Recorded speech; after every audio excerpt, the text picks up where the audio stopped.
Hello and welcome to another ATP Geopolitics video with myself, Jonathan MSP. It's a Ukraine War news update for the 17th of July 2023. This is a second part of my news update video.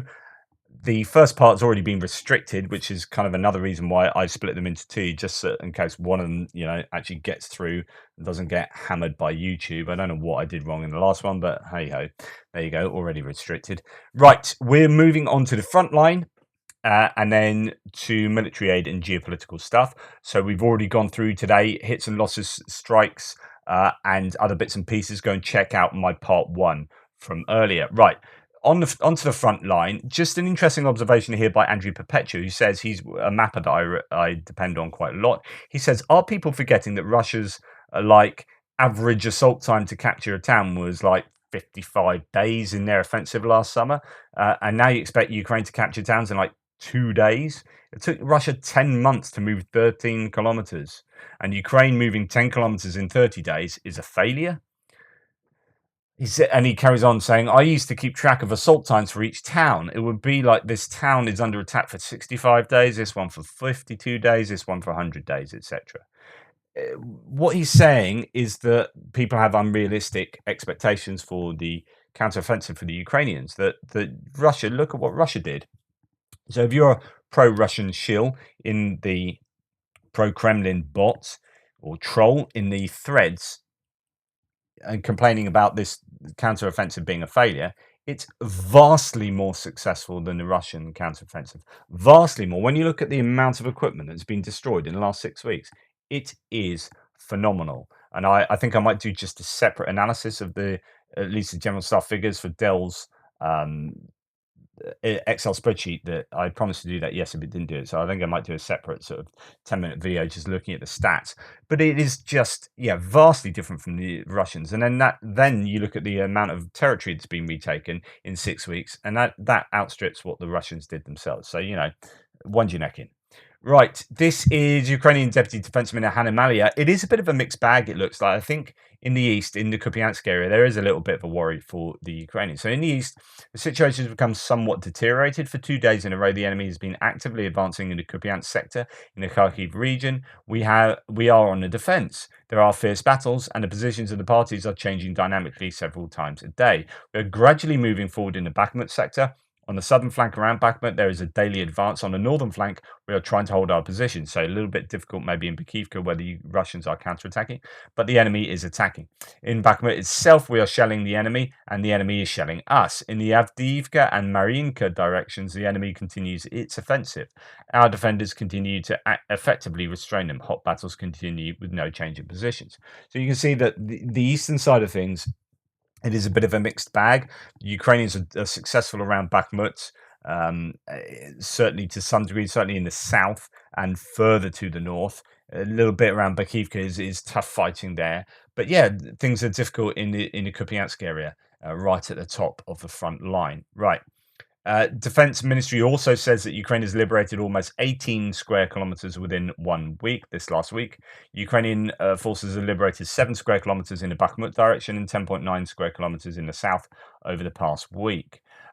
I haven't heard, I think all the kind of bandwidth of information has been strangled by what's taken place on the Kerch bridge overnight. And so therefore, trying to find out about the front line is quite difficult. Here's Kenneth Gregg, the Finnish fighter in Ukraine. Doesn't say anything that we don't already really know elsewise from sort of normal open source sources. Does say that in the southeast around Kamyanska, which is a very westernmost point of that southern Zaporizhia front line, next to the Zaporizhia reservoir, as was, that Ukrainians have liberated 700 meters by 1,000 meters. It's the first time since the offensive started that area has seen any gains. So that's good news.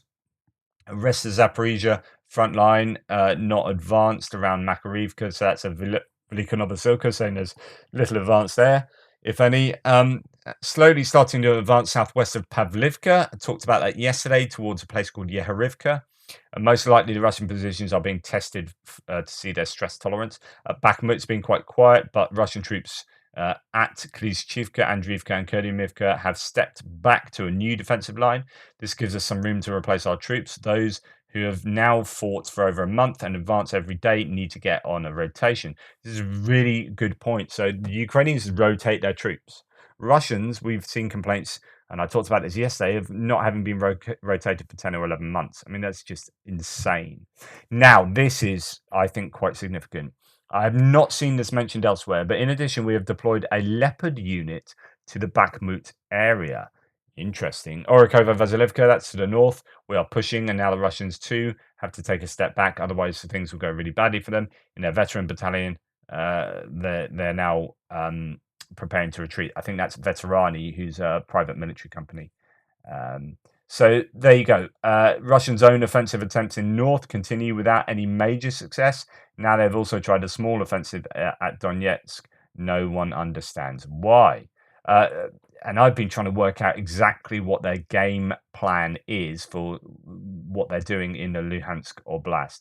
But again, until I do my frontline updates next, these are only just little snippets of what's going on. So there were reports yesterday that the town of Staromayorsk was liberated by the Ukrainians. There was no official line for them. Then the official line came out that they have control of the northern part of Staromayorsk. So there is some advance in that Velika Novosilka area.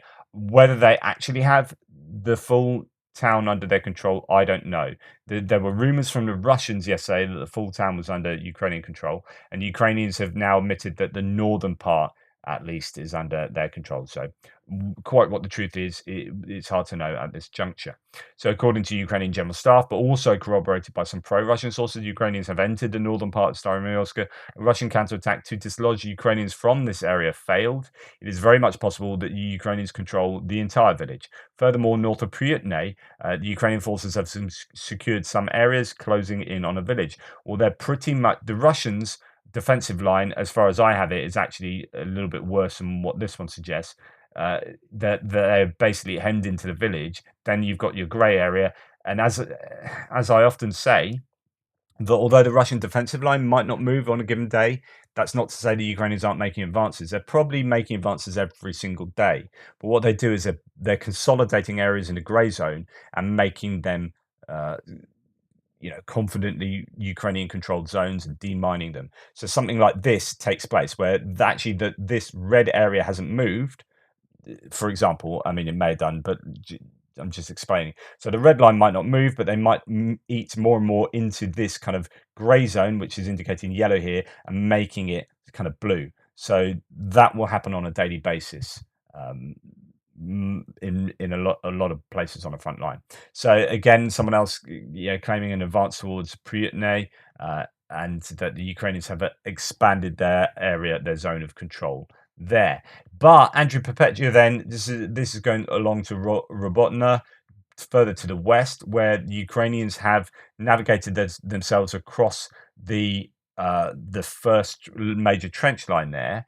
Here we have some footage. This video brings me sadness, says Andrew Perpetua. It's a Ukrainian airstrike on Russian positions. So this indicates that the Russians control those positions. Now, if the timing of this video is accurate, then it means, as far as he can work out, that Russians are in positions that are further to the north than he had previously thought. Now, this isn't to say that the Russians have advanced, I don't think, at all. This is to say that his understanding of where the Russians were is not where he thought they were. Now, we've seen Ukrainian attacks just to the south of Novopokrovka there, and that has resulted in some loss of Ukrainian mechanized equipment there, but I haven't heard much about this area, and that's possibly because there has not been much information about this area, and it turns out that actually that area isn't under Ukrainian control or either grey zone. It is under Russian control, and Andrew Perpetua is saying, look, I've seen now evidence to suggest that is Russian. So that's a big readjustment there, and that's quite a lot of land. But just to let you know, it's almost certainly not a case of the Russians advancing there, although that is a non-zero possibility. Then as we come down to Kherson, there is on the left bank some video footage to suggest that the Russians are pulling out. So they're getting hammered with artillery, and in this video, you have them pulling back from there, getting in a car and shooting off. And this is south of the Conca. This is not the Dnipro River, that's the Conca River there. So no report says no changes, but it's pretty clear that Russians are ousted from the bridgehead area all the way up to Oleshki over the Conca River. Today, we saw footage of Russian troops retreating over the Conca River bridge. That would be really significant because they were in the Dachas to the north. I don't know how accurate that is, like how reflective that is, representative of the situation. Just some heavy artillery taking place and a few troops retreating doesn't mean that the Russians have fully pulled out of that whole area to the north, up to the Antonivsky Bridge, but that may have happened. Okay, now let's go on to military aid. Not a great deal coming out, although some very significant news. So there's been a lot of worry over the last few days that the Americans are dragging their heels with regard to giving permission for F-16s to be trained on, to be used, for all the minor details to be sorted out, or major details. And therefore, the training might be put back from August to October. Well, actually, the US gave permission yesterday for European countries to start training Ukrainian pilots on F-16s. Jake Sullivan, National Security Advisor to the President, told CNN, quote, "The President has given a green light and we will allow, support, facilitate, and actually provide the necessary tools." This is really significant. So they're actually going to be really heavily involved in this. It's not just a case of giving the Europeans permission, but they will be helping out. Now, the question is, who will provide the actual airframes? We know, I think, is it the Dutch providing the training airframes? Was it the Dutch? Certainly one of the European coalition partners providing the training airframes. But as far as the airframes to be used within Ukraine, not sure that that's out there yet. South Korea, as I've said, the president was there yesterday. Their premier was there with his wife, and the day before, around Kyiv. I think it all might have been just yesterday. And they've upped their support to $150 billion worth of humanitarian aid, particularly to support reconstruction efforts, and particularly around the Kakhovka Dam and the ramifications of that being destroyed. Some people were saying, and it's quite a good point actually, that South Korea has been given an awful lot of help since the Korean War, military help particularly, right? So some people are seeing it as a little bit of double standards for them not to give Ukraine military assistance directly. They are providing military assistance, which is functionally the same, I guess, to other countries who can then provide their own military assistance. So it's kind of backfilling by South Korea. But there have been some criticisms from some quarters, and I do get that they have received so much support over the decades. For them to be a little slow to the game here is perhaps a case of double standards. I don't know. Let me know what you think. So anyway, they are providing Ukraine with mine detectors and demining equipment as part of a new aid package. This was stated by First Deputy Director of the National Security Council of South Korea. Ukraine has also invited South Korean business to invest in the construction of factories for the production of batteries and electric vehicles. Interesting. So that is, I do wonder about this. All the aid that's given to Ukraine, it's going to be very rare that the aid will not have any strings attached. There's no such thing as a free lunch, right? Generally speaking, and so even when donations are given, just outright donations to Ukraine, it's done for the best interests of the people giving the donations. And it's unlikely that there's going to be purely moral donations apart from charitable donations. So when nations are giving, or when the IMF is giving money, or when South Korea giving $150 billion worth of reconstruction aid to Ukraine, I wonder how many South Korean companies are going to be involved in helping out there. And that's not criticism, like rather that than nothing, of course. But I just wonder how many organizations will be invested in Ukraine going forward. And that might be the only way of doing things, and it might be a good thing, to have all that inward investment. Uh, but don't think that there won't be strings attached to vast amounts of money going into Ukraine. Uh, but it really is not going to happen any other way. So that's how it is.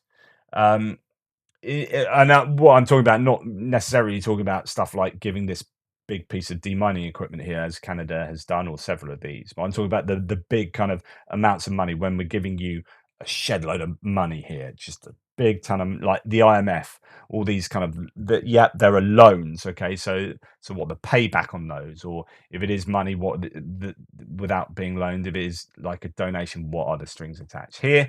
The Canadians have given some GCS 200 unmanned demining vehicles. This one is working somewhere in Ukraine already, as several of these were provided by Canada. These look pretty cool, actually, and this is the kind of thing that people are talking about when I mentioned, what are solutions to this this mine problem that Ukrainians are facing, and of course, using unmanned vehicles is definitely uh, something that a lot of people have mentioned. You don't actually get to see this do its thing. This is it from, but before it starts uh, digging in and whatnot. And of course, if there were mines directly around here, you wouldn't see all those people standing so close, right? Right. Anyway, let's move on. So this concerns demining. And Kiev has said that it's received less than 15% of the quantity of demining and engineering material, including MICLIX, that it asked for from Western partners ahead of the counteroffensive. Some of that equipment arrived just last week. Now, there's perhaps a little bit of confusion in the wording here, or not confusion. It's just like, don't think that this means that it's only you receive 15% of the stuff it was promised. This is the stuff it has asked for, but it's still receiving equipment that it needs, right now, and has needed for 6 weeks. So that will be a frustration for the Ukrainians as they are 6 weeks into a counteroffensive.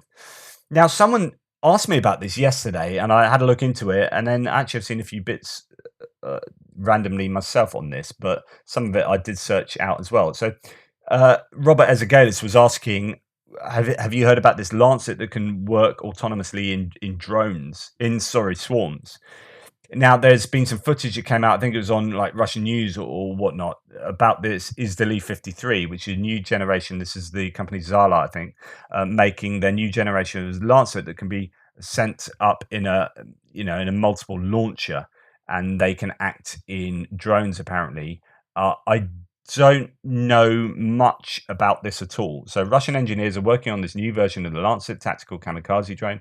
The new version is carried out through the Izdali 53 project, which will have major improvements. The main upgrade is the ability to attack in the form of a swarm.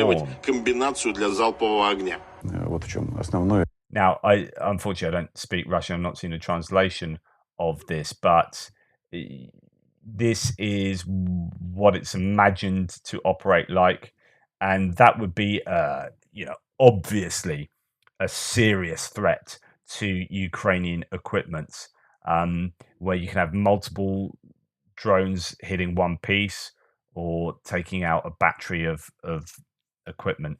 Now, as with all new Russian equipment, and we can go back to my first news piece this morning about the Tornado Tornado G being hit. They've got the Tornado S, which is a multiple launch rocket system which has a greater range than HIMARS. The question is, why isn't it being used? I did a whole video on this previously on the fact that there's very little evidence that it's been used at all, certainly in any widespread amounts. Now, is that a case that they just haven't made the launchers? Is it a case that they haven't made the ammunition for that, or both?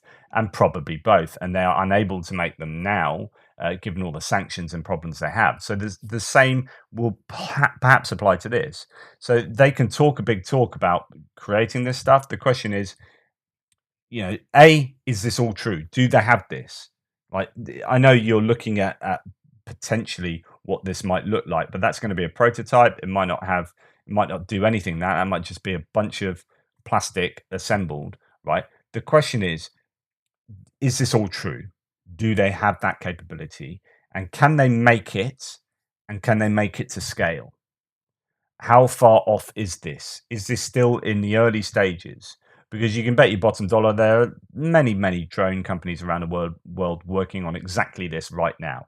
And you could have this same news piece probably in half a dozen countries talking about exactly the same kind of kit. Uh, but they're not shouting about it because actually it's not quite ready yet, or it's too secretive. So this is obviously a big moment for Russian PR. Would it actually manifest itself in anything useful? Is it something to worry about? The answer is I don't know, but I would probably guess that it's nothing to worry about quite yet. But thank you for pointing that out to me. Right, going on to geopolitical stuff, and this is still concerning Ben Wallace, the UK Minister or the Secretary for Defence, and we'll come to speak about him in a second, and about him talking about or being misinterpreted. He is saying that there are some nations who want to be thanked for the stuff they've given to Ukraine, or some individuals. He wasn't saying that about himself. He's just like, you've got to play the game. So maybe Ukraine should show a little bit of gratitude to some of these people so that they, continue to ingratiate themselves with them, so on and so forth. He got absolutely lambasted. Turns out he's now resigned, and I'm pretty sure that would have been a bit of a catalyst to that. The amount of hassle he was given. Now, Finland has come out and said Finland says Western aid to Ukraine is not charity. So Finland has hit back at claims aired at a NATO summit that Ukraine has failed to show gratitude for Western support, saying aid should not be regarded as charity.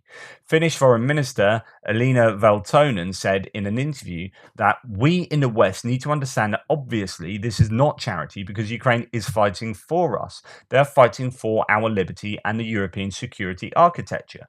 It's not just about that, it's about stability as well. Now, I talked about this yesterday, and this is kind of relevant to exactly that point. So, this is Janet Yellen, who is the US Treasury Secretary, saying redoubling Ukraine's support is the single best thing for global economy. So, uh, ending this war is first and foremost a moral imperative, she told reporters at the G20 summit, but it's also the single best thing we can do for the global economy. So, this is like, yeah, it's moral, but actually, don't think this is charity either. In the same way that the Finnish were saying, this isn't charity. They're fighting for us. Like us giving them stuff is us giving us stuff. Like we are just doing work to stop this threat, which is a threat to us as well as being a threat to Ukraine. Now, Janet Yellen here is saying, and we're giving stuff to them because actually it's in our economic best interest to do so. And I said this yesterday, I'm going to repeat myself, but economies need stability. Every sector needs stability and predictability so that you can make predictions. You can speculate to accumulate and blah blah blah. All the economic jargon you want to throw at this. Like stability gives global security stability breeds economic stability, and that is for the benefit of everyone. So, therefore, it is in the best economic interest of everyone that this war comes to a timely end. And when you throw in the moral aspect of that, then this war comes to a timely end to the benefit of Ukraine, right? So, therefore, if you're joining the morality to the economics, and actually, you can also make a very good argument that you can forget morality and just say, economically speaking, it's still to the benefit of everyone that Ukraine prevails from a kind of geopolitical point of view, from a like BRICS Russia China hegemony point of view, it's for the benefit of allies in the West and Europe and US and so on and so forth that Ukraine prevail. So from all ways of looking at this, Ukraine need to prevail and they need to do it as quickly as possible for the economic benefit of everyone. So therefore, we need to redouble our efforts, she's saying, to enable Ukraine to prevail as quickly as possible. Right. Uh, on that kind of note, British Defence Minister Ben Wallace has warned that his country could start a war on three fronts at the same time. or could be involved in a war on three fronts. So Wallace has said that the country will have to fight against various threats in the form of Russia, China, and terrorism in Africa by 2030. Now he's saying that as he's quit. So Ben Wallace has now quit. There's some talks that he's going to fully quit politics and just do something completely different. He even sort of quit that he'd just like to run a bar. Uh, I believe. Times Radio, and bear in mind the Times is owned by Murdoch and is a right wing newspaper that generally supports well does support the Conservatives, and the Conservatives are the ruling government. A Times Radio interview talked yesterday about how it's like rats leaving a sinking ship.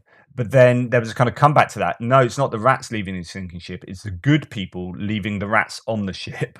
I thought that's a really interesting. You know my politics anyway, but it was this is coming from a kind of right wing source. So things are not particularly well politically. In the UK at the moment, there are lots of issues, ongoing issues, and polling looks, pretty bad for the Conservatives going forward. Although Rishi Sunak is polling above the Conservative Party, I think. So our PM is actually, people were worried about him because a number of reasons, but actually he's seen as slightly more competent than the rest of the Conservative Party, which is an interesting situation. But yeah, losing him as a defense secretary Secretary of Defense is, I think, not great, because I actually think this guy's been really good. And that's quite a high praise coming from me, considering his party.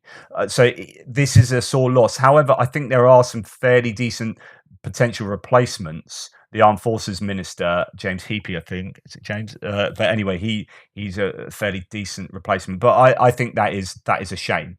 Now, he was going to lose his position as an MP anyway because of redistricting. So his entire district was going to disappear and he would have to run again. So I think he was, and looking at the trajectory of what's going on with the polling and the next general election, he was probably going to throw his, ditch it all anyway. But he's done that earlier than people had been thinking. So yeah, we'll see how that goes. So sorry, that's quite British centric.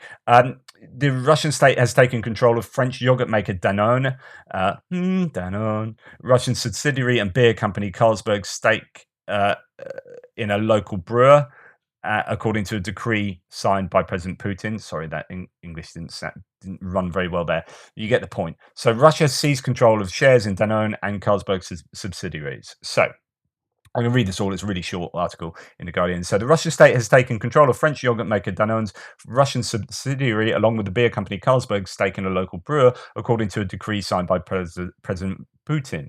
The decree published on Sunday says that the Russian state, so that's really quick, Sunday, and then already happened.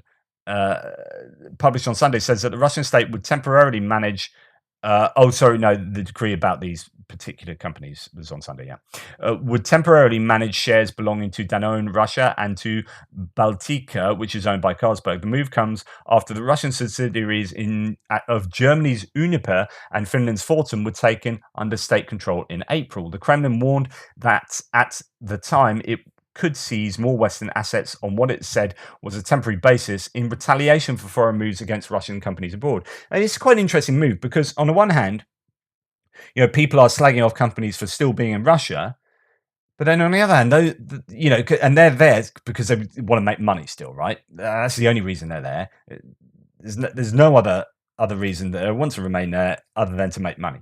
But then if you're thinking, here I am, kind of scapegoat supporting Russia by staying in Russia and making money, and on the other hand, you're thinking, goodness me, they're confiscating those of us who remain here, the stuff off us. So Russia are almost motivating those corporations who are remaining in Russia to want to get out even more. So I don't know, but I don't know if that's a sensible long-term thing for Russia to do, but I think it shows that they're pretty desperate. I don't think this is all going to be about retaliation to what's going on in Europe. I think there's going to be an element of we don't want those profits to be taken out of Russia. We want them to remain in Russia, so we're just going to confiscate them. Yeah, the Kremlin warned at the time, it could seize these as a retaliation. Danone said it was investigating the situation, preparing to take all necessary measures to protect its rights as shareholder of Danone Russia and the continuity of the operations of the business in the interest of all stakeholders, in particular its employees. Baltika is a leading brewing company in Russia with approximately 30% of the market share. Carlsberg announced in March that it would sell the entirety of its activities in Russia, where it employed 8,400 people. Last month, the multinational brewer said it had found an unnamed buyer for the business more than a year after announcing its exit from the market due to the conflict in Ukraine. Following the presidential decree, the prospects of the sales process are now highly uncertain, said Carlsberg. The Carlsberg Group has not received any official information from the Russian authorities regarding the presidential decree or the consequences of Baltika breweries. One of the few multinationals to have remained in Russia since the Ukraine offensive began, Danone said in October that it planned to withdraw from most of its business. Danone then said it would give up the dairy and plant-based business in Russia, retaining only its infant nutrition branch. The move could result in a write-off of up to €1 billion, $1.1 billion, it said. A large number of major Western companies have pulled out of Russia since Moscow launched its offensive. So this is an ongoing thing where lots of people are saying, well, actually, there's still, though, a lot of corporations inside Russia. I guess the question is, for them, what do you do now? Do you pull out sooner rather than later? And then finally, I'm just going to leave you with a potential solution to this whole war. So, yeah. You said you could end the war in Ukraine in 24 hours. Yes, I could. How would you do that? I know Zelensky very well. I felt he was very honorable because when they asked him about the perfect phone call that I made, he said it was indeed perfect. He said he didn't even know what they were talking about. He could have grandstanded, You'll notice with Trump, and sorry to rain on Trump's parade here, you'll notice that he basically redirects every conversation to about how wonderful he is. It's like, you'll find that we're talking about Zelensky. He's a wonderful person. Do you know what he said? He said how perfect my phone call was. Yeah, my phone call was perfect. I'm awesome. Anyway, sorry. 4 hours. Yes, I could. How would you do that? I know Zelensky very well. I felt he was very honorable because when they asked him about the perfect phone call that I made, he said it was indeed perfect. He said he didn't even know what they were talking about. He could have grandstanded, I felt threatened. Well, that's not going to be enough for Putin to stop bombing Ukraine. No, I'm not saying that. What I'm saying is that I know Zelensky very well and I know Putin very well, even better. And I had a good relationship, very good with both of them. Okay. I would tell Zelensky, no more. You got to make a deal. I would tell Putin, if you... I love this. How are you going to solve it in 24 hours? I tell him he's got to make a deal. This second part, though, is interesting. Don't make a deal. We're going to give him a lot. We're going to give him more than they ever got if we have to. I will have the deal with Putin. If you don't make a deal, we're going to give him a lot. We're going to give him more than they ever got if we have to. I will have the deal done in 1 day. 1 day. You said you... I mean, it's highly unlikely. But interesting that his threat is we will support Ukraine even more. Like, we're given more than you've ever imagined. That's an interesting way of going about it. And I don't know if that's a slight change for Trump there. So anyway, interesting place to end. Let me know what you think. Thank you so much for watching this second part. Please take care of yourselves and please like, subscribe and share and all that kind of stuff. Speak to you soon.